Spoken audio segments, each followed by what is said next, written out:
السلام علیکم ورحمۃ اللہ وبرکاتہ۔ محترم سامعین و ناظرین، حکیم محمد ضیاء مطب ابن طبیب اینڈ ہجامہ سینٹر کی جانب سے ایک دفعہ اپنی خدمت میں حاضری پھر قبول فرمائیں۔ سامعین محترم، اس ویڈیو میں آپ احباب کو جس میں انسان اور مقام تحریک کا تذکرہ کروں گا، نظریہ مفرد اعضاء نے انسان کے جسم کو تحریکات کے لحاظ سے 6 حصوں میں تقسیم کیا ہے۔ چونکہ میں عرض کر چکا ہوں کہ آفاق و عرض کے مابین 6 قسم کی تحریکات موسمی شکل میں ہمیں ملتی ہیں، اور 6 قسم کی نباتات و حیوانات و معدنیات میں ہمیں غذائیں اور دوائیں ملتی ہیں، اور اس سے آگے 6 قسم کے ہی انسان کے امراض کے مزاج ہیں، جو میں اپنے وقت پر انشاءاللہ ضرور بتلاؤں گا۔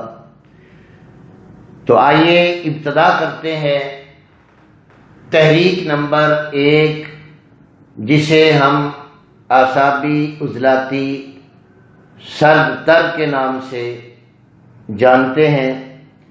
اس کا مقام میرے دوستو سر کا دایاں حصہ، دایاں کان، دائیں آنکھ، دایاں نتنا، دایاں جبڑا اور گردن تک شانہ اس میں شامل نہیں ہے۔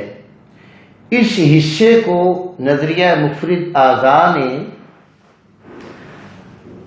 سرد تر حصہ قرار دیا ہے، اور اس تحریک میں خلط بلغم پیدا ہونے کے ساتھ ساتھ خارج بھی ہوتی رہتی ہے، اور اس تحریک میں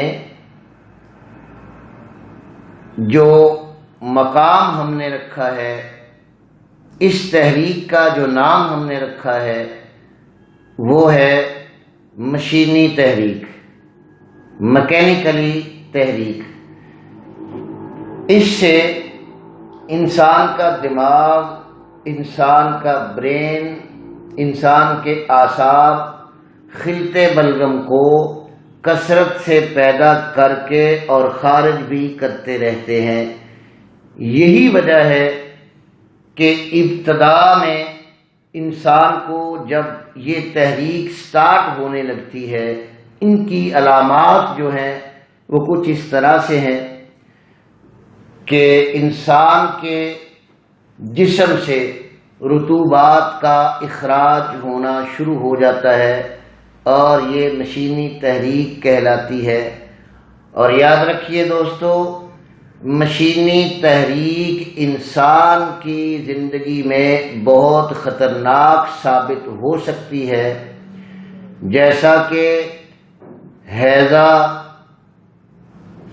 یکدم انسان کی زندگی کو موت کی طرف لے جاتا ہے، یہ اسی تحریک کی علامت ہوتی ہے۔ مزید آپ یہ دیکھیں، کثرت پیشاب، سلسل بول اور بول بستر جو بچے کرتے ہیں، آنکھ کی نظر میں کمزوری، آنکھ سے پانی کا بہنا، سفید موتیا کا ہونا، دائیں جبڑے میں دانت کی درد وغیرہ، مسوڑوں کا پھول جانا، اور لعاب دہن یعنی تھوک کا زیادہ نکلنا۔ اسی طرح دائیں حصے کا جو سر درد ہے وہ اسی تحریک میں ہوتا ہے۔ مزید بہت ساری علامات ہیں جن کو میں سامعین محترم، گرامی قدر بزرگوں اور دوستوں، اپنے وقت کے ساتھ ساتھ جب میں مرض پر آؤں گا، علامات پر آؤں گا، پھر ایک ایک علامت کی تحریکات، اس کا مزاج، اس کی خلط کا مزاج، اس کے افعال و اثرات، اس کے نفع نقصان انشاءاللہ پوری تفصیل سے ذکر کروں گا۔ چونکہ آج یہ مختصر جو موضوع ہے وہ ہے جس میں انسان اور مقامات تحریک. تو یہ 1 نمبر تحریک ہو گئی تر سرد مزاج کی مشینی تحریک. دماغ کی مشینی تحریک نمبر 1 اعصابی عضلاتی، اور یہ سارا حصہ جو میں ذکر کر چکا ہوں. اس کے بعد اگلا نمبر آتا ہے انسان کی باڈی کے اندر اس حصے کو چھوڑ کر شانے سے لے کر شانہ، دایاں بازو اور یہ دائیں سائڈ یہاں اس سینے تک، اور جگر سے اوپر، جگر اس میں شامل نہیں ہے، جگر سے اوپر یہ حصہ عضلاتی اعصابی یعنی سرد خشک کہلاتا ہے.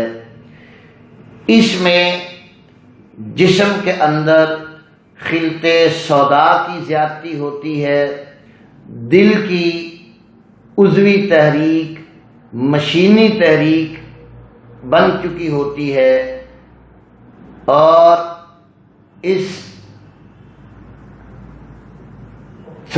کیمیائی تحریک ہے، مشینی نہیں ہے، یہ کیمیائی تحریک ہے. اور اس کے اندر خلط سودا پیدا ہو کر اس حصے میں جمع ہونا شروع ہو جاتا ہے.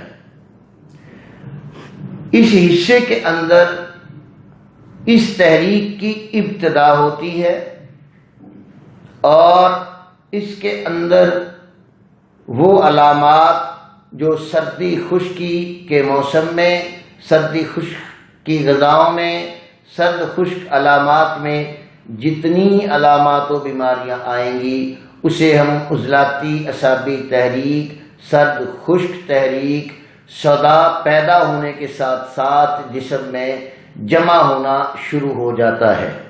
چونکہ تفصیل میں امراض میں دوں گا، آپ کو عرض کر چکا ہوں، اس لیے اگلی اور تیسری تحریک کا مقام وہ آپ کو عرض کرتا چلا جاؤں. جگر سے لے کر نچلا حصہ یعنی دائیں ران، دائیں پنڈلی، دایاں پاؤں، یہ انسانی جسم کی تحریکات نمبر 3 ہے، جسے ہم عضلاتی غدی کے نام سے جانتے ہیں. اس تحریک میں دل کی مشینی تحریک ہوتی ہے، جیسا کہ اس سے قبل دل کی کیمیائی تحریک تھی.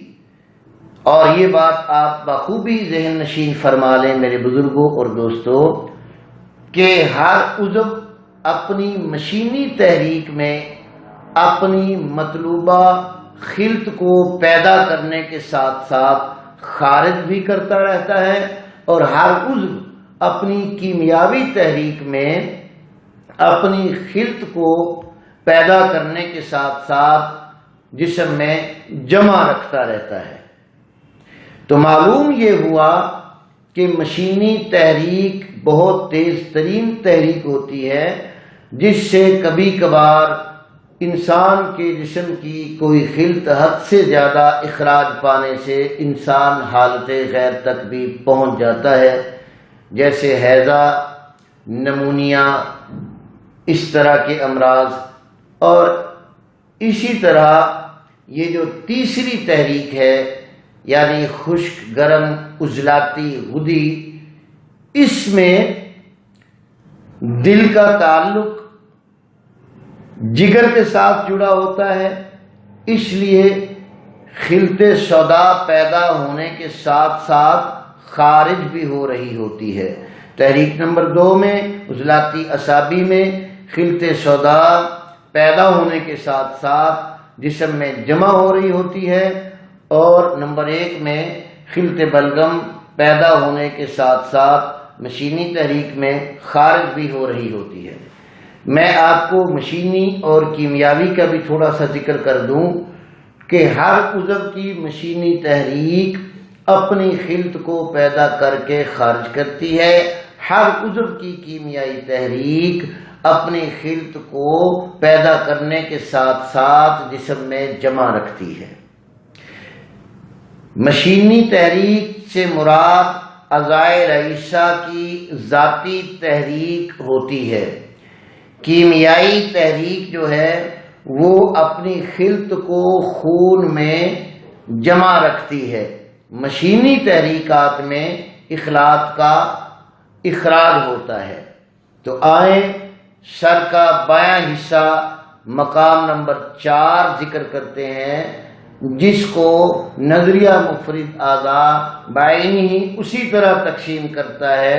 اس شانے کے اوپر بایاں حصہ آدھا سر، نتنا، آنکھ، کان، یہ سائڈ ساری، اس کو نظریہ مفرد اعضاء نے گرم خشک مزاج دیا ہے، اور اس مزاج میں، اس تحریک میں خلط صفرا پیدا ہونے کے ساتھ ساتھ جسم میں جمع ہوتا رہتا ہے، اور اس تحریک میں جگر کا تعلق دل سے یعنی سوداوی مادے سے، خشکی سے جڑا ہوتا ہے۔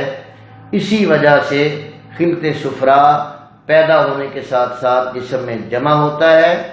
آپ نے کبھی دیکھا ہوگا کہ اس سائڈ سے گہرا اور غلیظ نزلہ و زکام پیدا ہو جاتا ہے، اور اسی آنکھ میں درد، کان میں درد، اس جبڑے میں درد، یہ اس تحریک سے ہوتی ہے۔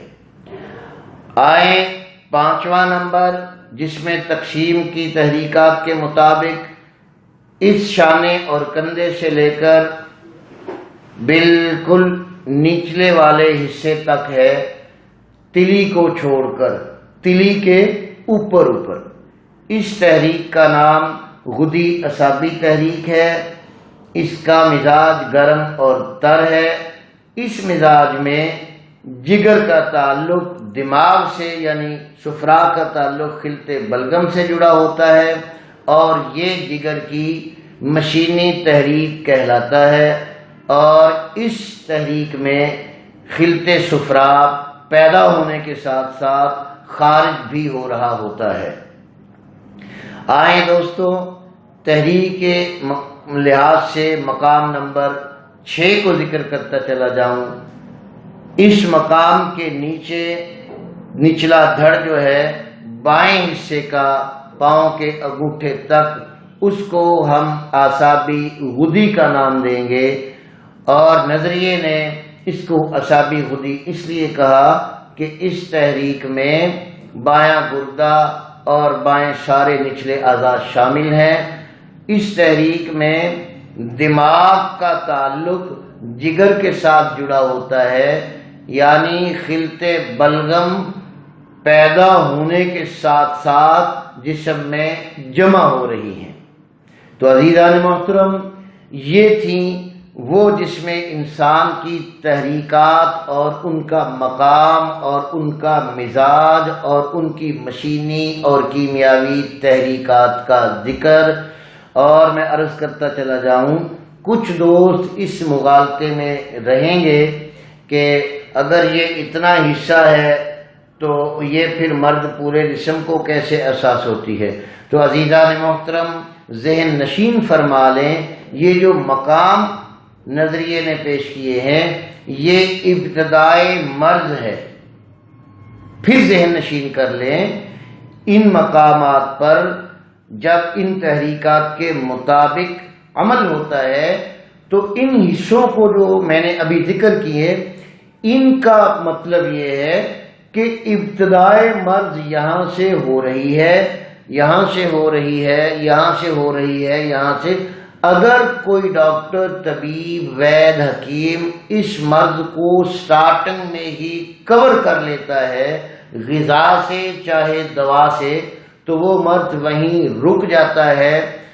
دیگر صورت میں جب اس کا صحیح طریقہ علاج نہ مل پائے تو وہی تحریک بڑھتے بڑھتے بڑھتے بڑھتے پورے جسم کو اپنے غلبے میں لے لیتی ہے۔